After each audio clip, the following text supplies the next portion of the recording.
Hey, good evening, everybody. Welcome to Live with CDP podcast, season 2, episode 52 tonight. My guest is going to be Nick Rothschild. He's a sports anchor reporter for KMGH.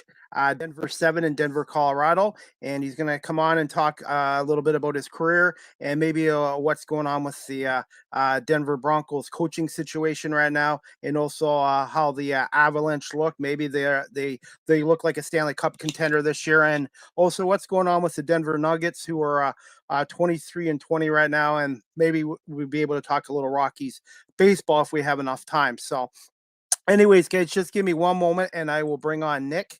And I'm looking forward to speaking to him about his career and some Denver Broncos football. Good afternoon, Nick. How you doing, buddy?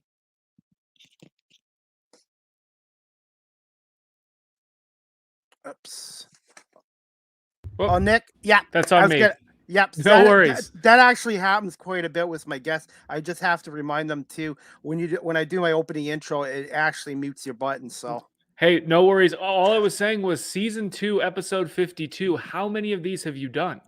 Since March 2020, I've probably done about 160 podcasts now. Holy moly, you're grinding over here. That's awesome. Well, I a couple years ago I got a taste of the broadcasting bug. I was volunteering for a semi-pro basketball team here where I live in Guelph, which is near Toronto, a suburb of Toronto, and they threw me on cameras, and I'd never done camera work before. The producers showed me what I needed to do. They actually liked my work. They paid me for it, and then they referred me to Rogers TV, who owns the Blue Jays and the Leafs. They own pretty well all the teams here in Toronto. And I got in there as a volunteer camera operator, which led me into doing my own podcast. That's usually how it goes. You get a little taste of it, and then you decide it's something you want to pursue, and you kind of take it from there wherever the opportunities come from. Although you being paid on your first gig, that is news to me. Not many of us get paid that early on, but hey, if you can get it, that's great. Yeah, it was $50, and I was like, wow. That's something, man. $50 is a lot. Yeah, so, and I just decided I want to get into broadcasting and actually radio, and I figure if I keep grinding away at it, I do about 3 to 5 podcasts a week, and I've been lucky to have great guests like yourself and Dan Shulman and Ken Daniels from the Red Wings on it, etc. And people think having a podcast is easy, but it's not. It's a lot of work. You have to produce your shows, write your shows, and booking guests and coordinate their schedules. Like you're in Denver, which is, I believe, 2 hours behind us. So it's a lot of work, but this is something I really love to do. And I'm trying to fight the odds because I'm 49, going to be 50. But this is something I want to pursue. Hey, man, if you love it, I think that's the most important thing. And you're right about a podcast being more work than you might expect. When during the pandemic, the early parts of the pandemic, I guess most of 2020, really, I was working from home. It's why you see I still have this green screen up behind me. I was doing all my broadcasting from home. And a couple friends of mine who previously had worked together at a TV station and just had gotten close and had always wanted to do more like longer form podcasting type stuff. We were just like, let's start our own podcast since we're all at home. We don't have much else to do. And we did it for about, I would say about 3 or 4 months, I think, pretty consistently. Every week we'd get together and just talk, and it was really free flowing and free form. And it wasn't quite as strict as even what you're trying to do with bringing guests on and stuff. And even that was a bear to try and, coordinate schedules and just, edit it so that it's a little cleaner, not, necessarily editing to make it radio polish, but just the amount of time we were putting into a just for fun podcast was a lot more than I had expected. Well, and then and promoting on social media too is time consuming as well. So, but this is something I really have a passion for, and I'm hoping I get an opportunity in the radio industry one day just from doing this and my volunteer work with Rogers too, because they I'm learning a lot about live TV and broadcasting and behind the scenes of a broadcast as well. So I'm trying to learn as much as I can and try to keep improving.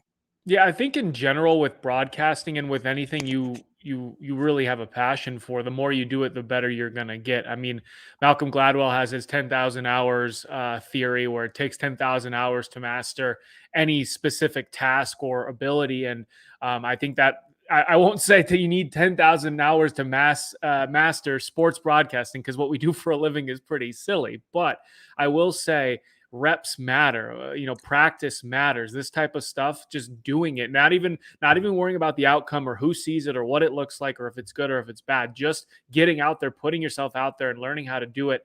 That, I think, is a very, very important part of the process. And it's really the only way you can go about it. You're never going to just jump up and someday be on TSN or ESPN or whatever. Like, that doesn't happen. And even the people who have made it there quickly or young or what have you, the people that quote unquote get lucky, for those of you who are jealous or whatever, you see people just take meteoric rise in sports media, and you question why they've earned something like that. Well, my point is, they've earned it. They've put in the reps, they've put in the time. Even if it hasn't taken as long as some other people, you have to have the experience to get anywhere in this business.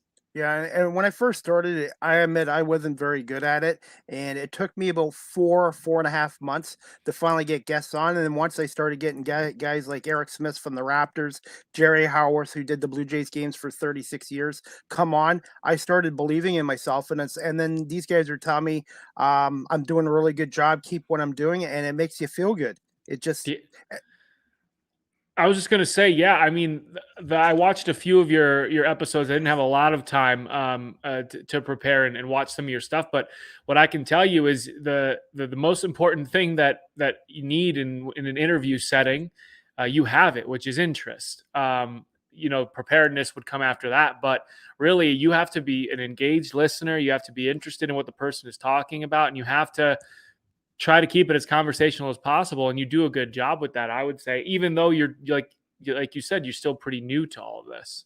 Yeah, I'm learning continually and trying to improve. And Eric Smith of the Raptors gave me some good advice too. Because when I first started this, Nick, I did a lot of scripted stuff, and Eric said it's okay to write stuff on paper and stuff like that, but talk to your guests like you're at an arena, stadium, or outside your home or in your home, and it makes for better conversation as well. Yeah, 100% agree with Eric. Would he be your favorite guest you've had on so far then? He's one of my favorites. I've had John Murphy on from the Bills, Bob Sochi from the Patriots. I know everyone hates the Patriots, but Bob Sochi, if you ever get a chance to talk to him or interview him, he is one of the nicest guys out there. What is it that Bob does? He's the The radio. Yeah. Patriots radio play-by-play guy, Yeah. and I was shocked when he said he would come on, and he came on about a year ago, and I'm gonna try to get him on again, and he's one of the nicest guys. Same with Sean Murphy. I'm gonna be honest, everyone I've had on my podcast has been great and very supportive, and I've learned stories from all my guests too, or learned new things too. Yeah, good. I mean, that's what you want, right? You hope people would be nice enough to talk to you for a little bit. Someone trying to cut their teeth here and just have a good conversation. So it makes me happy to hear that there are still good people out there doing sports broadcasting. Definitely. And I've had a few guests where they've had to cancel at the last second. So I've had to audible because, that's what that is in football, audible. Sometimes even in broadcasting, you have to do that too and just go with the punch and do the best you can. Yeah, Chris, I don't want to flip the podcast around here and have me asking all the questions, but I am curious about why I'm on your podcast. I mean, we've never met, obviously. I wasn't familiar with you until you reached out. You're from Canada. I love Yeah. Canada. Go Canada. But how did you come across my work? Just I reach out to people and I'm trying to get people from different markets. Like I've had Charlie Marlowe from St. Louis on, and I'm just trying to reach out, like try to get as many markets as I can. And I saw your profile and you sort of reminded me of a guy from Detroit I had on, Brad Galley. He's from WXYZ Channel 7 in Detroit. Super nice guy if you ever speak to him about the Red Wings, Tigers, Pistons and stuff like that. Your work reminded me of his, and I just wanted to talk a little Broncos football and stuff like that too. So I try to reach out to as many markets as I can, and I've even had somebody on from Australia, which is amazing too. That's pretty cool. Yeah, I don't necessarily see myself as that interesting of a figure. I mean, I try to be interesting, but I don't know. So it's cool. I mean, I'm like I said, I'm happy to be here. I'm glad you wanted me on. I was just that was something that was curious to me. Yeah, and like I said, I like to talk to people from different markets and about their teams as well. Like I'm a huge Red Wings, Pistons, Tigers, Eagles fan, but I like to talk. I just like to try to branch out too, and I've Oh, tried to get. you're a Red Wings fan? Okay, I Yes. gotta go. Actually, I'm a little busy here. I miss that rivalry. I miss that rivalry. Well, I really do. it hasn't been a rivalry since probably for the last decade because you guys haven't Yeah. been any good. Well, and you guys had a tough time too. You guys had a period there where you guys were struggling too. So it's been a while since both teams have been on the same page. I think the last time we played you guys in the playoffs was 2008. I think that Yeah, was yeah. Every time the Red Wings win a cup, we have to go through Colorado to win the cup. that's right. So could you get back in the playoffs so we can make this more interesting? I think our GM's doing a good job. Right now, the Red Wings are in a rebuild, but right now they're actually winning at home. It's the problem is they're not consistent in winning on the road. And as you know, in sports, you have to be able to be at least 500, a little bit better on the road as well as being good at home. So, but we have a great GM and president like you guys with the Avalanche and Joe Sakic. Joe Sakic, Steve Yzerman, two of my favorite all time players.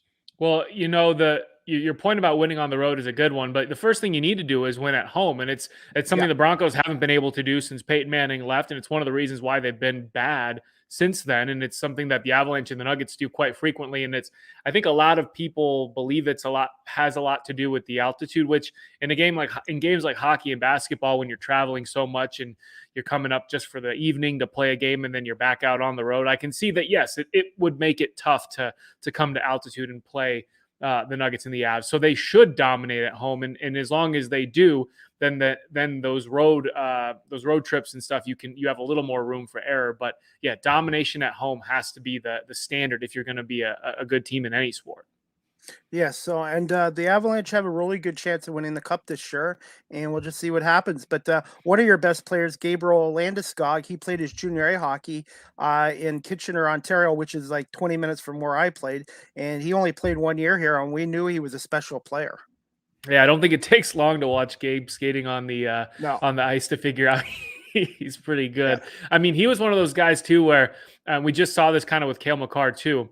The minute he got drafted, you knew he wasn't long for developmental leagues, and he was going to be up with the big club right away. And the interesting thing about Gabe is, it's not the skating prowess or the ability or the toughness, but the minute he walked into the locker room, he was the captain. Like it wasn't like he needed to earn the captaincy or that it took time for him to build his leadership ability or anything like that. It was just the command and the presence. The minute he got here, it was boom, captain. And he's been that way ever since he got here, and he's really helped lift this. You have to remember when he was drafted, this team was, like you said, they were in a rough place. They were in that rebuilding mode, and not even I wouldn't even say rebuilding. They were just trash. They were just bad. And Gabe has been one of the driving forces to elevating the program to where it is now, which is one of the best in hockey, and not just one of the best in hockey right now, but because of the talent they continue to bring in, I don't see this team going anywhere for a while. And it was huge for me during this offseason that Sakic and the rest of the front office for the Avalanche found a way to not only re-sign Gabe, but keep him away from the Kraken, because there was a lot of fear in Denver that because of the way that the contract negotiations were going and the stipulations of having to make guys available for the expansion draft, that it was an easy plug and play for Seattle to maybe take a guy like Gabe in sort of microwave leadership for their team. And luckily, the Avalanche managed to avoid that, because I don't think you can overstate that part of his game and what he's brought to the Avalanche. yeah. And that's what Steve Yzerman's doing with the Red Wings right now. With Dylan Larkin, Lucas Raymond, who's a 19-year-old teenager who's doing stuff in Detroit that hasn't been done since Steve Yzerman, and then Mort Seider, this big German defenseman who's like 6'5", 200 pounds. So the Red Wings are in the right spot. It might. I would expect them. They're only 5 points out of a playoff spot right now, but I'm hoping by next year they'll be in it. I trust Steve Yzerman because he did a great job in Tampa Bay for 10 years, getting that franchise going. and then they ended up winning a couple cups. So I do really think Colorado is going to come out of the West this year. And as long as the Maple Leafs don't win the cup, I'll be happy. I'm anti Maple Leafs. Did you say you have a guy named Mort? His name is Mort? Yeah, Cider. Yeah. Yeah, he was How can, drafted. how can you be a tough hockey guy and have a name like Mort? He's a That big. isn't that is an old Yeah, that is an elderly man's yeah. name. I know, but he's 6 foot. He's a big young defenseman, and he actually he. I don't know if he'll be in the Nick Lidstrom category, but he's a special player. And they have some other guys coming up too. So, and like I said, with Joe Sakic, Steve Yzerman, I think maybe in the next 2-3 years you might see a Colorado Detroit Stanley Cup final. Hey, whether it's a Stanley Cup final or just getting back to the bad blood of the Yes, early yes, 2000s and the late 90s, I'm yeah. all for it. Definitely, yeah, because that was the best to me at that time. That was the best rivalry in sports. Yeah, we're missing the Tillies, man. We're missing the knockdown, drag out Donnybrooks.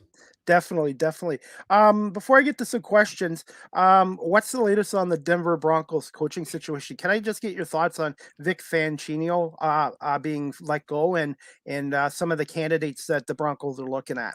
Sure, and I'll admit on the front end here, we have a guy. His name is he's called Troy Rank. He is our Broncos insider at Denver 7, and he is well, he's an insider. He's plugged in. He does all the news breaking and he's got sources within the building, and so he does a really good job of supplying information on who they're interviewing, who they're looking at, and that kind of stuff. So a lot of the information that I would have comes from him. I don't want to sit on your podcast and act like I have some sort of special access, because I don't. But where we do stand with the Broncos head coaching search, excuse me, is they've interviewed 5 candidates, I believe, including the 2 from Green Bay, Luke Getsy and Nathaniel Hackett, the defensive backs coach or defensive coordinator from Detroit, whose name is escaping me, and they interviewed the Gannon, 2 from Dallas. Gannon from Philly, I thought. Gannon, yeah, I think Gannon was either today or coming up. So yeah, Gannon from the Eagles they're interviewing, and then it was Dan Quinn and the offensive coordinator, the kid from Dallas. I can't remember his name. Moore. Anyway, Kellen Moore. They interviewed him, those 2 yesterday. So they still got a few interviews left, like Gerard Mayo and I think it's Kevin O'Connell from Los Angeles, and the offensive coordinator from the Chiefs, whose last name I believe is Callahan. Anyway, the names don't matter. They're doing a bunch of interviews. My guess is it's going to come down to Nathaniel Hackett or Dan Quinn. Dan Quinn seems to be the guy that has the most momentum behind him, which is interesting to me because he just got fired from Atlanta a year ago. So that would be quite the turnaround for a guy to just spend 1 year coordinating a pretty average, I would say, defense in Dallas and then right back into the head coaching ranks. But it seems like George Payton likes him. The other guy I would keep an eye on is Hackett, the offensive coordinator of Green Bay. He's probably, I would say, the highest coveted coaching candidate around the league right now, just from the sense of he's the one guy that a lot of people are looking at as that Sean McVay type, or even the Matt LaFleur type, Kyle Shanahan, the guy who can come in and install an offense and sort of instantly upgrade the abilities on that side of the ball, because of not just his time with Aaron Rodgers in Green Bay, but because he's spent a lot of time in both college and the NFL developing an offensive scheme that he's now married with Matt LaFleur. So if I were to have a say in this, which I don't, I think Nathaniel Hackett is the guy I would want as the head coach. Granted, I'm also a Packers fan. My family's from Green Bay, so I might have a horse in the race here. I'd prefer he stay in Green Bay, but if he's going to leave, I would say that Denver would be a good landing spot for him. He was in Buffalo too before Brian Daboll came over. And speaking of that, Buffalo's got a couple of guys too that are candidates. Brian Daboll and also Leslie Frazier as well. Now, have Denver been interested in those guys, or they've? No, the 10 guys that they've listed, and I think those are the only interviews that they're going to be doing. Daboll and Frazier were not among those guys. I think Frazier might end up with the Vikings. I don't know. I just have a feeling he's going to end up with Minnesota. Well, he has history there, doesn't he? Yes, he does. And I also think Arizona is going to be looking for a new head coach too. I have a feeling they're going to fire Kingsbury. Really? All because of that disaster on Monday?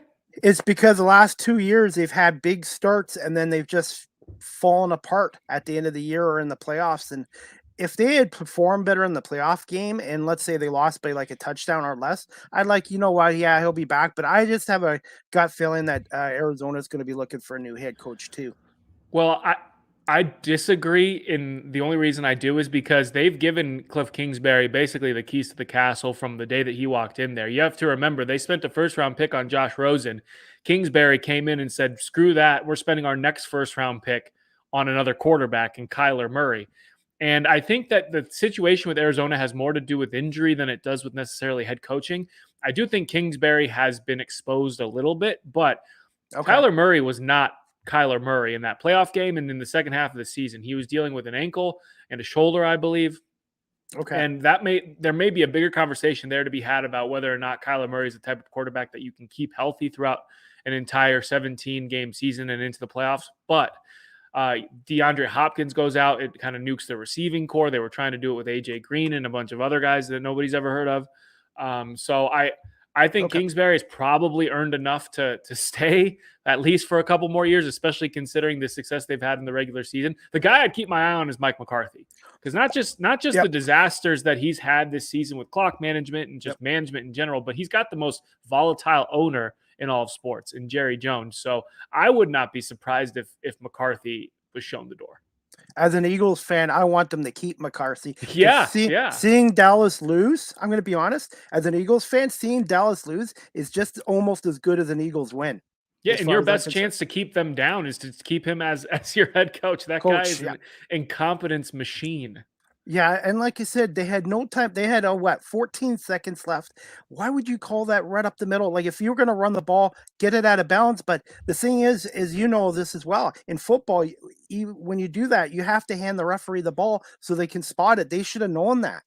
Yeah, there was a cascading river of mistakes on that final play, and the fact that he would stand at his press conference after the game and just blame general analytics is laughable to me. Mike McCarthy, the only numbers Mike McCarthy is familiar with is for the extra value meals at his favorite fast food restaurant. Yeah, and I was gonna say, and look at who he had in Green Bay for all those years. One of the best quarterbacks ever in Aaron Rodgers. So, to me, I hope they keep him for a couple more years in Dallas. I'm telling you, Mike McCarthy spent about 5 years skating off of Aaron Rodgers in Green Bay. The fact that they got rid of him when they did was great, but they let him skate there for way too long, and it certainly colors my analysis of him because I've been a Packers fan my entire life. However, you can't get past the inability and the ineptitude that he brings to a team. I was surprised when Dallas hired him, Yeah. and I'm surprised that he still has a job. They hired him, I guess, based off of his Super Bowl winning Green Bay and the fact that they thought because he was a big name coach that he was the right answer. And I was going to say, look at the Packers, Matt LaFleur, and then the Eagles got Nick Sirianni, and I really think both of our teams have the right head coaches for the next long time. I don't know how much you know about Nick Sirianni, but I thought he did a great job in his first year in Philly, bringing a team that was 4-12 and getting them to at least 9-8 into a playoff spot. Well, I will say on the front end of this that he did a good job steering that ship into the playoffs. But the only things I know about Nick Sirianni are his press conferences, and I really hope there's a more to that man than what he puts out in the media because he is dumb. He's Wow.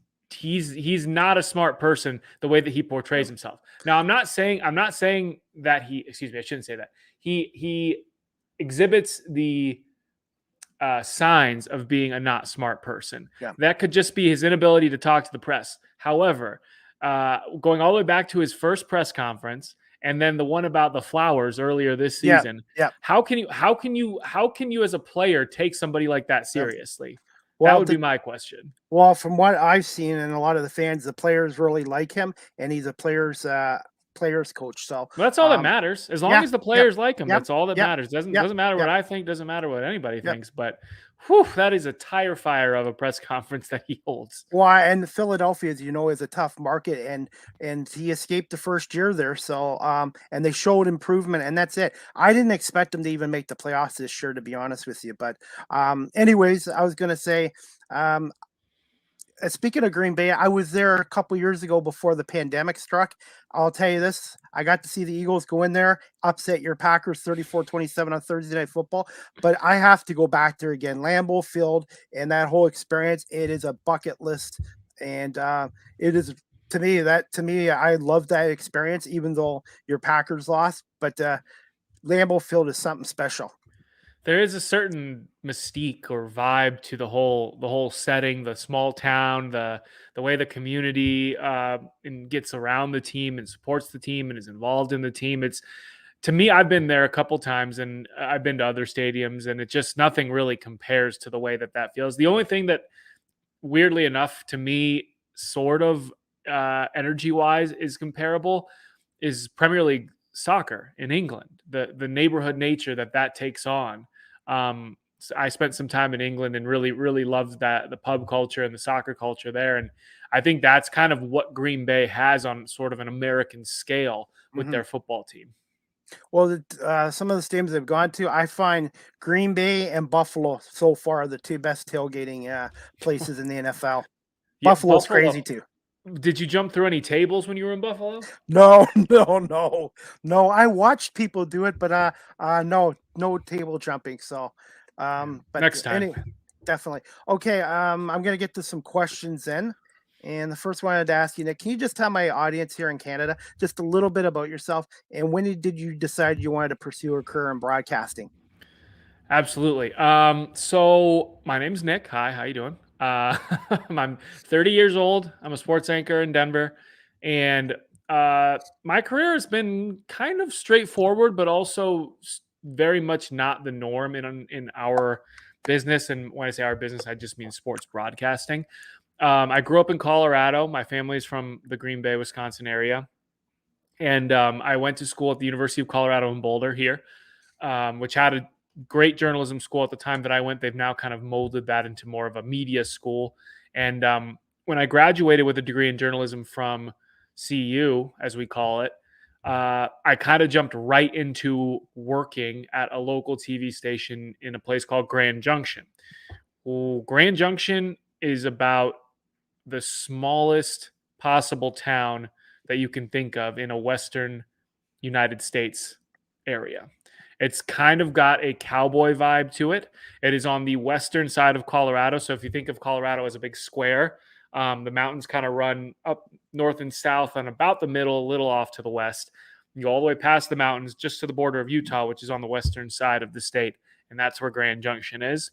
And it's kind of typical in the sense that a lot of us broadcasting, excuse me, students have to start out somewhere small, and it just so happened that I could start somewhere that was in the same state that I had lived my most of my life in. And so after about 2.5 years in Grand Junction, where I did every possible job that you can have at a TV station, kind of like you, Chris, where you're just eating up opportunities, just doing whatever you can to stay involved and stay in the business.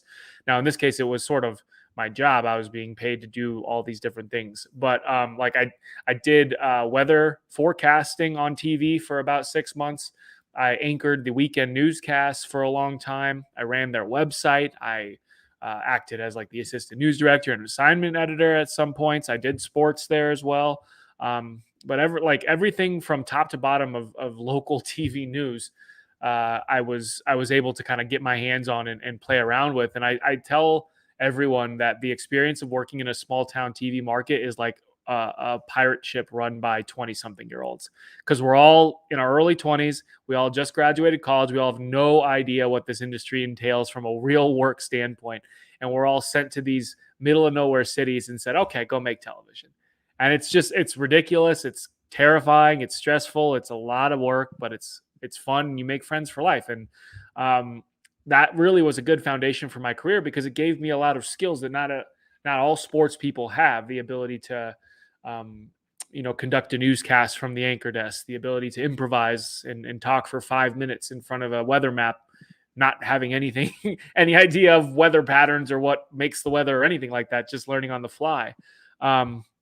So through that experience, I built the foundation for my career, and kind of serendipitously ended up moving to Colorado Springs, which was where I worked for the next TV station in my career. And that when I made that jump to Colorado Springs, which is south of Denver, it's where the U.S. Olympic Committee sits at the center of Olympics in Colorado, or excuse me, in the United States, is in Colorado Springs, the headquarters rather. So when I got the job there, I knew I wanted to only do sports. I didn't want to keep doing the sort of utility player stuff I was doing, which I got the opportunity to do sports. And I worked with a guy called Rob Namnam, who legend in that market, was there for about, I think, 15 years before I got there. Lifer, great, amazing broadcaster, smart, funny, loyal. One of my great friends now. So was dropped into just a phenomenal position there to learn and grow and be sort of autonomous in my work too. So I have a lot of free range to do things the way that I would like to do them, and present things the way that I think they should be presented from a storytelling standpoint. I don't have a lot of editing from the creativity of my stories when I was down in Colorado Springs. So I really got to kind of spread my wings from a creative standpoint, and learn about how to do the job as well as possible without relying on a lot of other people, which was also very good. It makes me very self-reliant as a broadcaster. Spent about 4 years in Colorado Springs, and again, serendipitously, job in Denver opened up, and they liked me for it, and in sort of in a whirlwind fashion, ended up in Denver, which was I won't say like my goal coming out of school to stay in Colorado and end up working in Denver, the biggest market in the state and one of, I think, the top 20 markets in the country. But it certainly validated the effort that I put into climbing the ladder, as it were, and the time that I spent in those other places. And it was a point in my career where I really felt like I made it. Not that validation is necessary, or the idea of making it is really all that important. Is you do the work because you like to do it, and you hope to continue to shine spotlights on stories and people, and have fun and laugh. And that's really why I do this, not because I can say, hey, I'm a sports anchor in Denver, but from a real human standpoint, you always want to feel like the work you're doing is important, and you want to feel like you're on the right path, that you're making something of yourself, right? That you're doing the right things you need to do to be successful. And that was what coming to Denver and being hired here was a moment where that was all kind of put into perspective for me. So now I've been here for almost 3 years. Yeah, almost 3 years. And the pandemic certainly changes the math on that, because holy cow, the second year of being here in the middle of that pandemic, just it changes the entire way we've done sports broadcasting. So that's where I'm at now, and who knows what the future holds. But it's been a pretty interesting ride. Straightforward when I put it all on paper like that. It sounds very simple, but the way we got here definitely was a weird ride. Yeah, my path is a little different than yours, being a little bit older and stuff. But even doing the volunteer camera work with Rogers TV here, I love being a part of a team. Everyone works together, and it makes you feel good when you're a piece of a part of a team that's contributing to a broadcast. Same with my podcast. Yeah, I try to put out the best podcasts I can, and it's a nice feeling when people say, "Hey, I really enjoyed your podcast," and it's a good feeling that people enjoy your work and the guests they bring on here. Yeah, validation is important. I think you can try to poo-poo that and say, oh, I just do the work to do the work, and whatever. But like, it feels good to know that people are listening or watching and liking what you do, or finding it interesting, or learning something, or whatever it may be. So that, and whether it's coming from like a public and a viewing audience or listening audience standpoint, or from a boss, or from your corporate overlord, or what have you. I think in our society, we've taken validation to mean like participation trophy, or we've taken validation to mean like everyone needs to feel important, which is not the case. I think that you can find balance in that. You don't have to always be praising people, but Yes. I do think that we have to also remember that the proper praise and the validation for our efforts is important too. Yeah. And the producer I'm with, he tells me what I did okay or good, and then what I need to improve on, and he does it in a way where it's not like you did this wrong, you did that wrong. It's in a constructive way, like you said, and it's just yeah, and it makes it a good place to volunteer and learn from as well. Yeah, absolutely. And that constructive criticism, it's important. You're never done improving. You should Absolutely. always be hoping to improve. Absolutely. And you already answered my next few questions, but I wanted to ask you the second part of it. Did you have any other mentors besides Rob, like who started helped you start out? It's a good question. I didn't really do the whole like mentorship program, I would say. Like a lot of people can point to one person who like from school has been the person they turn to when they have career or life advice. I've had several people contribute to my career, don't get me wrong. When I was in school, I did a program in Washington D.C., a journalism program that was ran by a man called Amos Gelb. He pretty well known executive producer of CNN projects and National Geographic projects, a lot of documentary style stuff. Ran the program, and he was probably the first person I would look to as a mentor. Really gave me a lot of sound advice about how to sort of just navigate the industry as a person, not even specific to sports, but just what to look for and what to try and how to value yourself and put yourself forward and do do good work, but also not sell yourself short as you're navigating the industry. Rob, I would say, has been the biggest influence in my career as far as just a man that I admire and look up to, and not only gave me the tools that I needed to succeed in this career, but really file.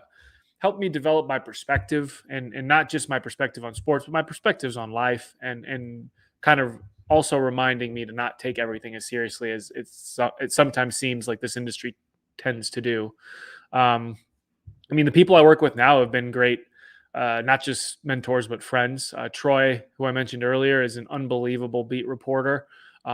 His writing is phenomenal. His ability to uh, develop sources and break news is something that I've never been good at, and it's something I need to work on. And he's just so good at it, and I'm truly blessed to be able to learn from someone like him that's been in this business doing it at the highest level for so long. And our sports director and our main anchor is Lionel Bienvenu, and he's been all over the place. He worked at Fox Sports. He helped launch their soccer coverage back in the day.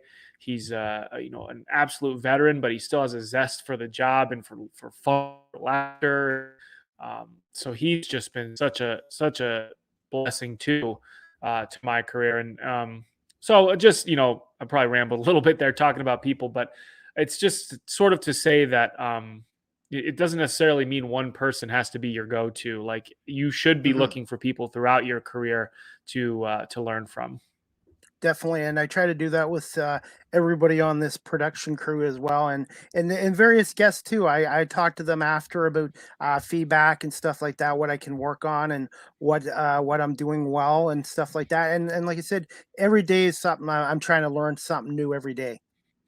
That's a good way to go through life, man. Definitely.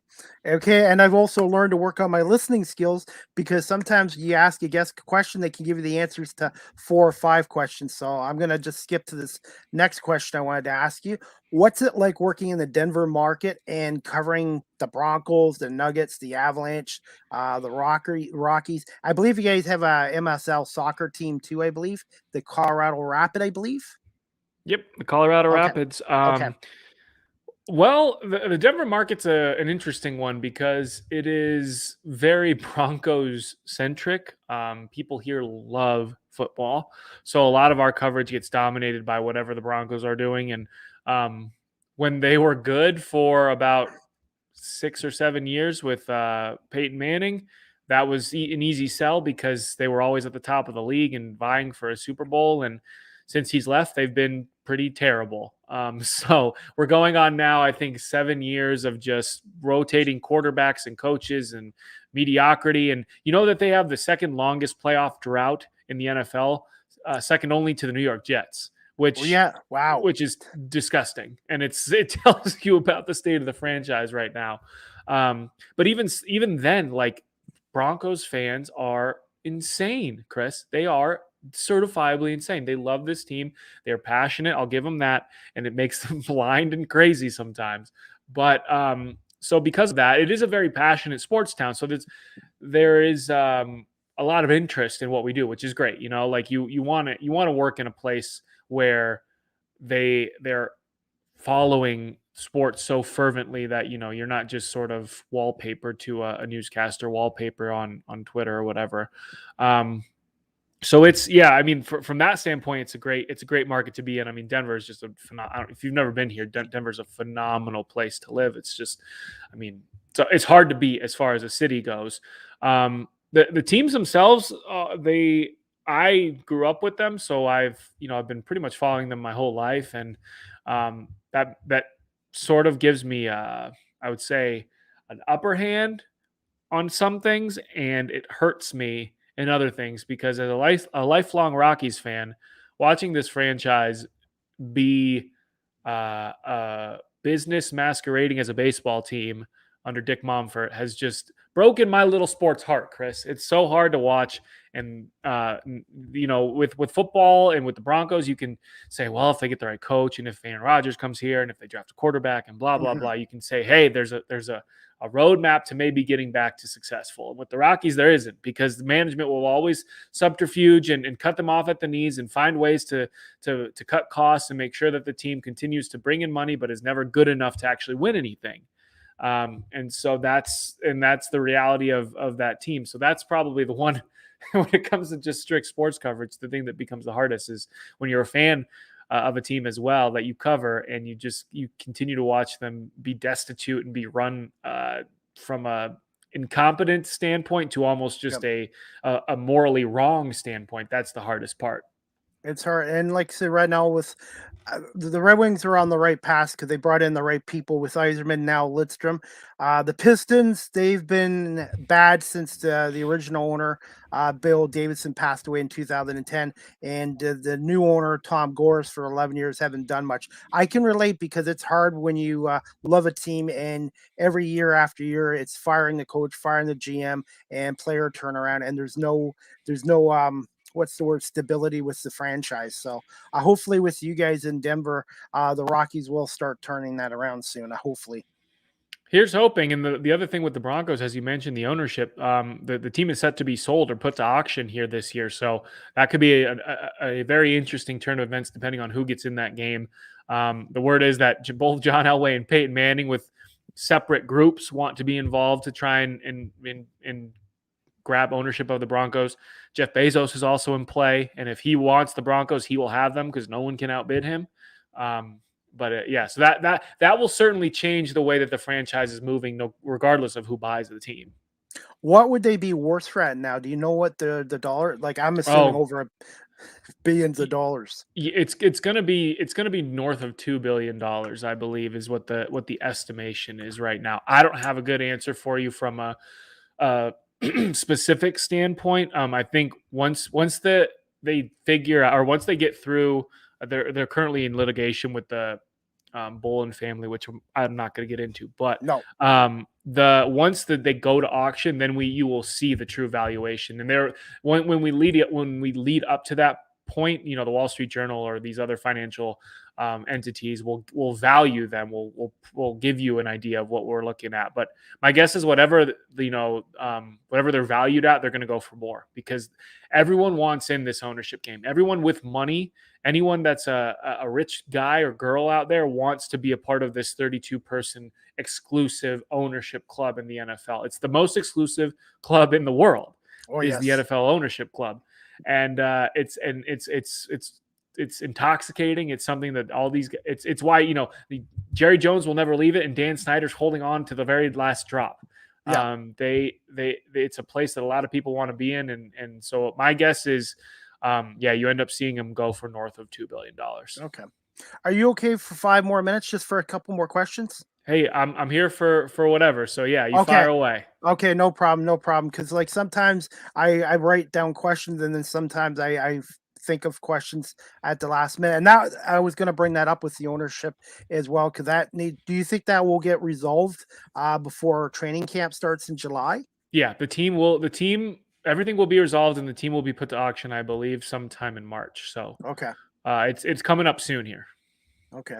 And what I was going to say, what is the biggest need for the Broncos this year, besides obviously getting a head coach in? As for a quarterback, do you see anybody on the free agent market, or do you think they're going to go by the draft? It's quarterback. I mean, even I would say bigger than a head coach is they need to find a quarterback, because as the league shows you, if you don't have a quarterback, you're not going to make the playoffs. You're not going to have any sort of stability. You're not going to be successful. Look at all the quarterbacks left this week in the Yep. playoffs. They're all Yep. great. Even Yep. if you go back to last week, I mean, Big Ben's fumes notwithstanding, Yep. all of those teams have their situation at quarterback figured out, except maybe your Eagles with, I don't know what they're doing with Jalen Hurts. Hurts. I It's think they're going to keep him. I think they're going to. I like what he did this year, development wise. I think what they're going to do. I didn't mean to cut you off there. I think what they're going to do is give him another year and try to in the off season to give him some more weapons to see if he can take it to that next level.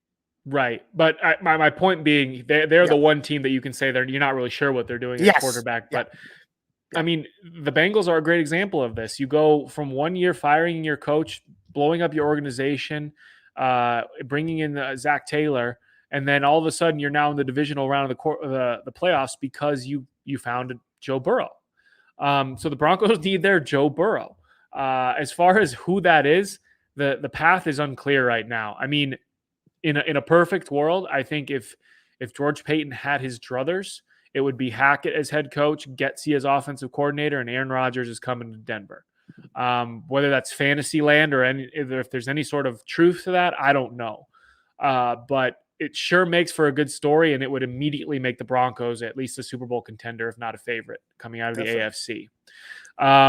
Outside of Aaron Rodgers, I don't see anybody on the free agent market that I would want. Now, this is purely coming from my perspective. Yep. The perspective of a person who has watched us go from Trevor Siemian to Brock Osweiler to Paxton Lynch to Joe Flacco, Case Keenum, like Teddy Bridgewater. You keep bringing in these guys, just names of quarterbacks who are either past their prime or have never really shown to be the type of quarterback that can take you to the playoffs. So if you end up going with like a Kirk Cousins or God forbid, like a Matt Ryan, it's wash, rinse, repeat with this franchise of not having any sort of solution at quarterback. And it's a bummer that you look at this draft and you don't necessarily see somebody that you might want to build your franchise around. I mean, I really do. As much as I like Pat Surtain, I think they made a mistake not drafting a quarterback last year. That being said, I'll leave it up to the talent evaluators with the Broncos to decide if there's a guy in that draft that they think they can turn into a starting quarterback. And if that's the case, you got to take him in the first round. You can't continue to mess around with third, second, fourth round quarterbacks. You got to get the guy that you want in the first round, and you have to solve that position, because until you do, you're not going to be a playoff team. Talk to the Buffalo Bills fans about it, because since Jim Kelly retired in '96, they were going through quarterbacks left, right, and center, and they didn't really get one until Josh Allen in 2018, and then they had to give him. He didn't have the weapons obviously in 18, but you're right. It starts with the franchise quarterback, and the teams that are left all have elite franchise type quarterbacks.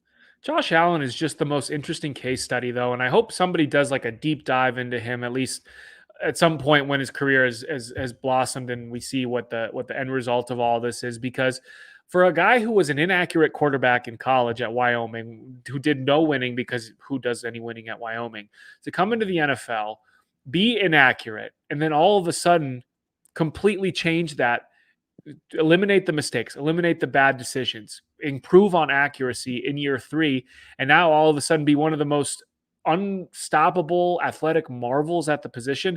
It's something I've never seen before. I don't think it's ever happened before. And I mean, good on the people of Buffalo. They've got the guy that they can rally around for the next decade. But how? Who? I mean, I think a lot of teams think that Brian Daboll is responsible, considering he's a head coaching candidate in a lot of places. But how? How does that happen?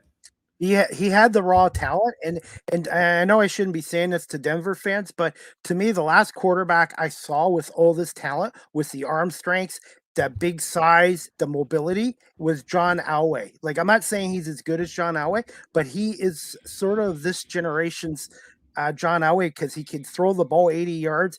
He's a power running back. He's a threat, and to me, he does remind me of John Elway a little bit. Well, you know who he is, Chris. You know who he is. He's Cam Newton.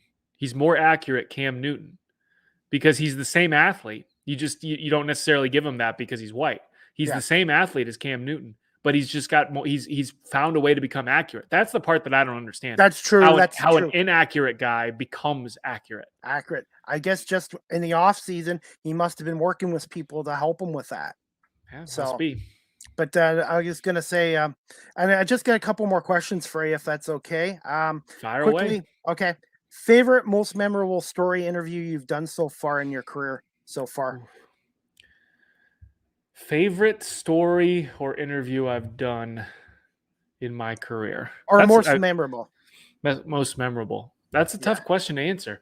Well, it's always cool, like the moments that make you feel like a little starstruck. So interviewing Peyton Manning or Von Miller, that was pretty cool. Evander Holyfield, I got to interview him, so that was like a fun thing. You hope to be like, sports broadcasting gets this air of like, oh, you can't be a fan too. You have to just, completely detach yourself from stuff. But like, it's cool when you get to talk to these guys who you spent like most of your childhood watching and revering. And then all of a sudden you're like having a conversation with them. So, yeah, those moments I try to still not, or take them for granted. As long as I can hold on to that, feeling of wonderment, I guess, wondrous wonderment, the better, I think, because it makes you continue to strive and push forward. A couple story, like, I also really like to do like off the beaten path, feature heartwarming human interest stories. I think, especially when it comes to creative, from a creative perspective, that's, you get a lot more freedom to tell those stories, as opposed to just talking about the Broncos. I actually just did a story last week about a group of high schoolers who won the national high school cornhole tournament, if you can believe that. That now in America we have a national cornhole championship for high schoolers. The game you play at Buffalo Bills tailgates has become a legitimate wow, sport. But yeah, so like stuff like that. And I mean, the kids are great. They really appreciate you telling their story. I mean, I've done stories with, like I did a story in Grand Junction with a boxing coach that um, dedicated his life to getting kids off the street, homeless kids, into a boxing ring. So inspirational stories like that always come to mind. Um, yeah, I mean, there's the thing is, when you're in this business, you come across so many different things, and you get to talk to and meet so many interesting and fascinating people, that it's, unfortunately, it all starts to run together at some point, but it really does kind of flavor your view of the world of getting to know so many different types of people.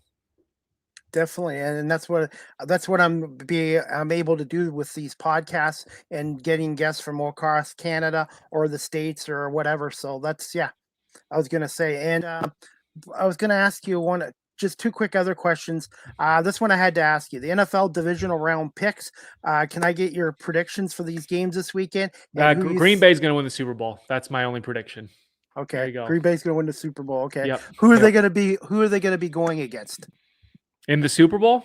Yes, if I Oh don't mind, put man. who I comes out hope of. I hope it's Buffalo, but I think it's going to be Kansas City again. I just Whoever think wins that whoever wins that game between Buffalo and Kansas City will make the Super Bowl. I absolutely agree with you. That Buffalo Kansas City game. I wish it was the AFC Championship again. It I really is. wish. It is. I mean, for all intents and Technically, purposes, it is. And I yeah. hope Joe Burrow beats Tennessee, because I'd much rather see Cincinnati with the fun of that offense go up Oh against whoever yes, comes out of the other game. I really do think the Bengals are going to win. And you know what? Cincinnati fans have suffered for so many years, 30 years and stuff. And you know what I mean? I'm so happy for that fan base. Same with Buffalo, 2017. I was so happy the Bills finally got back in the playoffs as well. And I think the NFL is better when you see small market teams doing well as well. Yeah, absolutely. Couldn't agree more. Okay. And favorite hobbies or music and restaurants in Denver? Well, the only hobby I really have is CrossFit. Weirdly enough, I like to exercise. CrossFit has become a major part of my life, although not recently because I had hernia surgery at the beginning of the month. So I've been laid up in my apartment for about 2 weeks now, trying to recover from that. So it's been a real bummer for me. But yeah, I just fitness is a huge part of my life. The community that CrossFit provides is something that I really enjoy. The challenge, both mentally and physically, of trying to grind through the types of workouts that they do is something that I really enjoy. I like to hike. You live in Colorado, you can't get away from it, so might as well embrace it. I'm not really a big skier or snowboarder though. A lot of people from Colorado are. I used to when I was a kid, but I think at a certain point, I just was like, I want to I want to do other things. I don't want to spend my entire day going up and down a mountain. um, Hobbies and restaurants. And, I think with restaurants and stuff, Denver has a very eclectic food scene. It's sort of got, everything from Tex-Mex and Southwest to international to some of the best ramen you've ever had. My favorite part of the Denver cuisine scene is that it's varied, and we have the best craft beer in the entire world in Colorado because we have the best water in the world. So if you're a craft beer guy, or we have even craft whiskey and craft tequila and craft spirits. So, but really, it's if you're a craft beer person or a beer lover, Colorado is the place for you. Same with Canada too. So I think Colorado. No, get out of here, Canada. Take a walk, Canada. Absolutely not. You have puppers. I know that. Well, I was going to say, I've never been to Colorado, but from the sounds of it, I'm going to have to, when things get better with this pandemic, have to come out there and check out a Broncos game or Avalanche or Nuggets game, because from what I've been here, and I love hiking too. So I'm definitely going to one day have to fly out to Colorado. Yeah, Colorado unfortunately has a bad transplant problem. So we have so many people realizing what you're realizing, Chris, that Colorado is amazing. They all come in here and they want to live here, and they're crowding everything. So you're welcome. You can come and visit, but then go home. Okay. Don't come and stay. Don't come and put down roots as much as you're going to want to, which I know you'll want to. Yeah. You come, you enjoy, you visit, and then you go home. All right. Go home. Deal, Nick. No worries. You're a great guest, by the way. Hey, thanks. I love Canada, by the way. I've never been able to make it up north. I really want to soon. Big fan of the show Letterkenny. So I hope that I can. I hope Canada's like Letterkenny, although it's TV, so obviously it's not. Yeah. But anyway, Canada seems like a really cool place. Not just the Torontos, and Vancouver, Edmonton, right, Montreal, Quebec. Yeah. No, I'd like to get to see some of the real Canada. Yes, definitely. And that leads me to my last question. Any advice for those, not just myself, looking to pursue a career in broadcasting, TV, and radio? And where can my audience find you again on social media? Well, I'm on Twitter at Nick_Rothschild, or Instagram, same handle. Also, the DenverChannel.com. If you want to see some of my work there, and on YouTube, you just search my name. I think you'll find my channel. I try to put up most of my stories there as well. As far as advice goes, the best advice I can give anyone who, really wants to do anything is just find something that makes you happy and pursue it. The only reason I got into this career in the first place was because I thought I would be able to laugh more than not in this job. And I wanted to find a job where I wasn't dreading going to work, and if I have to spend 8 hours a day doing something, I want it to be something that I truly enjoy and that makes me laugh and makes me smile.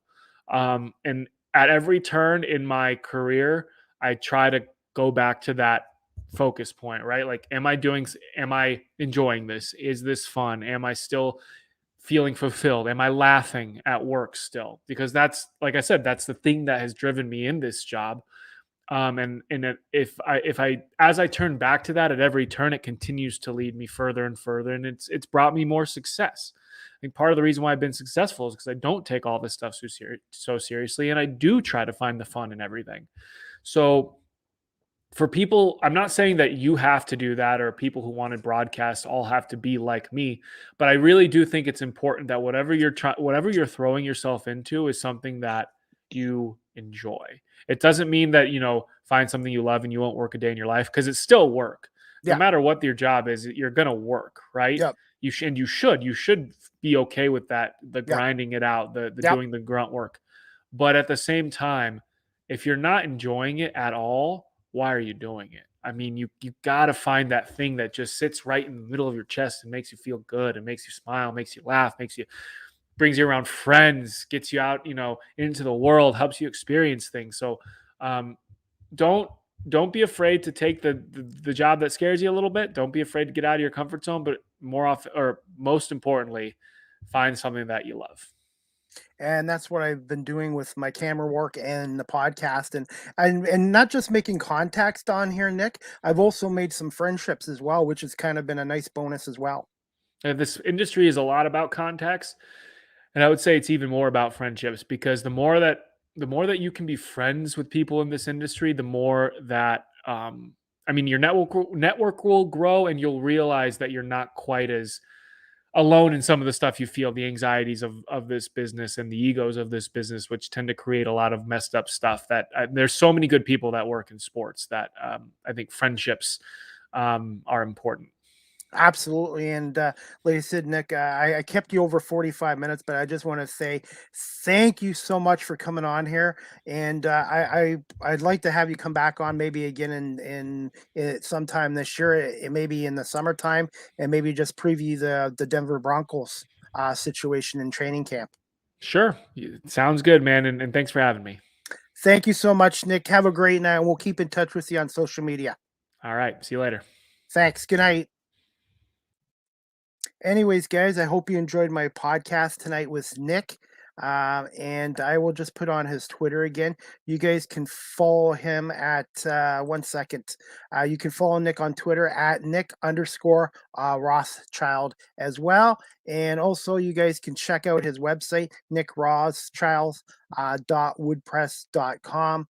And you can also follow Nick on the denverchannel.com.news as well. Just also, guys, just to let you know, next Live with CDP podcast is going to be this Monday, January 24th at 5 p.m. Eastern. My guest is Joey Pataniel, the Vice President of Communications and Broadcasting of the OHL's Saginaw Spirit. He's also the radio voice as well. So hopefully you guys can tune in this Monday, January 24th at 5 o'clock with Joey Pataniel from the Saginaw Spirits as well. And there's some news today by the government as of January 31st for their first 3 home games at the Sleeman Center in February. The Guelph Storm can have up to 500 fans in the arena. And by February 21st, the Storm can have 50% capacity again. They play tomorrow night against the Sioux Greyhounds, now 7 o'clock, but the game will be on TSN instead of Rogers TV. So the next Storm game you can catch on Rogers TV will be Saturday night at 7 o'clock when they're taking on the London Knights at the Sleeman Center, and I will be at that game as a camera operator. And then Sunday afternoon, 2 o'clock, they're in London to take on the Knights as well. So the Storm have a busy weekend ahead of them as well. And also, guys, NFL divisional rounds playoffs start this weekend. Cincinnati at Tennessee on Saturday night at 4:30.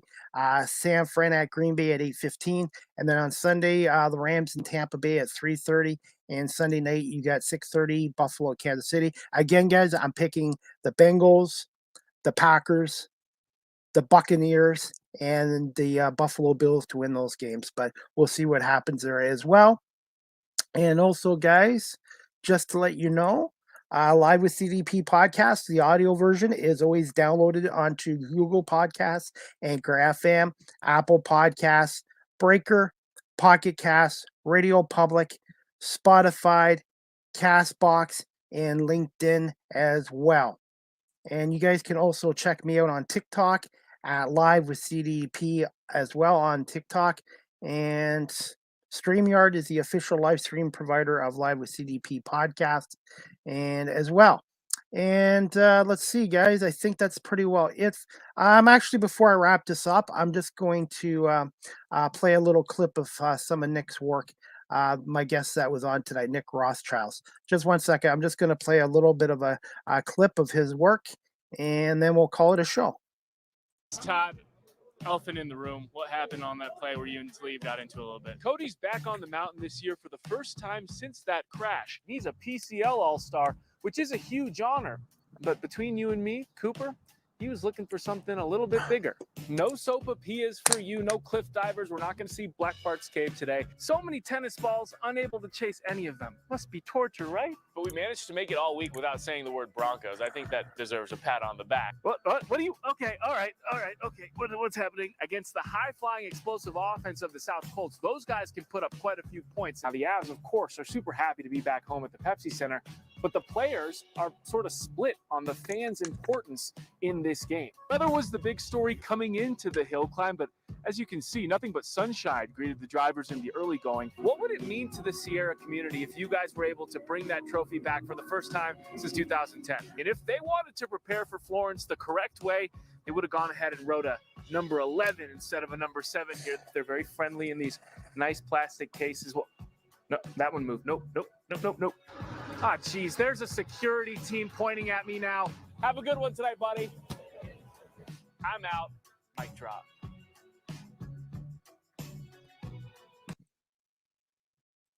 Anyways, that clip of Nick Rothschild's work was courtesy of his YouTube channel as well. So, anyways, guys, like I said, I'm looking forward to the games on Saturday night. I really think Joe Burrow and the Bengals offense will upset the Titans in Tennessee. And I just think Aaron Rodgers and the Packers at Lambeau Field are going to be too much for an injury-depleted Niners team. Jimmy G's got injuries, and I don't know if Nick Bosa, their defensive end, is going to play. He's got a head injury from the Dallas game. I just don't think they're healthy enough to upset the Packers. And then Sunday, the Rams do have a team that looks like a Super Bowl contender and could beat anybody in the NFL, but there's times where they don't look great.